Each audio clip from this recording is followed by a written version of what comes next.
Superhit TV serial Anupama में अब कहानी एक बेहद भावुक और चौंकाने वाले मोड़ पर पहुंचने वाली है।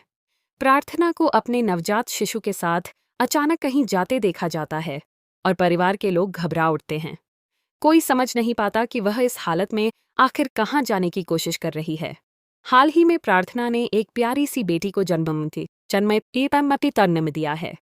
इस बच्चे का इंतजार शाह और कोठारी दोनों परिवार लंबे समय से कर रहे थे। पहले बच्चे की कस्टडी को लेकर काफी तनाव और बहस चल रही थी। कौन बच्चे को अपने पास रखेगा, किसका हक ज्यादा है, इन सवालों ने रिश्तों में खटास घोल दी थी। लेकिन बेटी के डाय जन्म के साथ जैसे सब ने कुछ समय के लिए पुराने झगड़े भुला दिए। संयोग से उसी दिन अनुपमा का जन्मदिन भी था। घर में दोहरी खुशी का माहौल बन गया।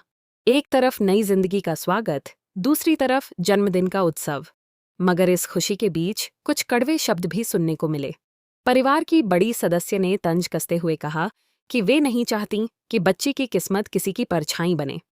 यह बात सुनकर अनुपमा के मन को ठेस पहुंचती है। हालांकि वह चुप रहकर सब सह लेती है। इसी दौरान एक और भावनात्मक पल सामने आता है। गौतम दूर खड़ा अपनी बेटी को देखता रहता है। उसकी आंखों में पछतावा और ममता साफ झलकती है। अनुपमा यह महसूस करती है और अंश से कहती है कि बच्ची को कुछ देर के लिए उसके पिता की गोद में दे दे। जैसे ही गौतम बच्ची को उठाता है, उसकी आंखें नम हो जाती हैं, लेकिन बच्ची बेचैन होकर रोने लगती है। जब वह दोबारा अंश की गोद में आती है तो शांत होकर मुस्कुराने लगती है। इस दृश्य को देखकर परिवार में फुसफुसाहट शुरू हो जाती है। खुशी के इस माहौल में भी प्रार्थना के मन का डर कम नहीं होता। उसे हर पल यह आशंका सताने लगती है कि कहीं कोई उससे उसकी बेटी को दूर न कर दे। उसका मानसिक संतुलन धीरे धीरे डगमगाने लगता है।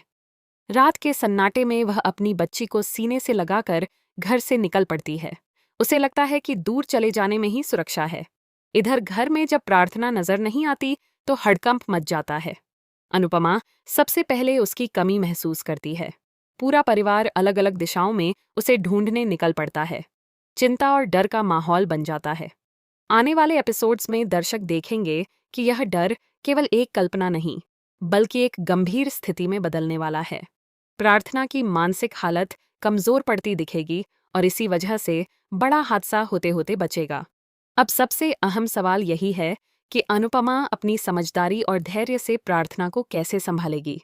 क्या वह उसे इस मुश्किल दौर से निकाल पाएगी या हालात और उलझते जाएंगे? कहानी का यह नया अध्याय भावनाओं, डर और रिश्तों की परीक्षा से भरा होगा।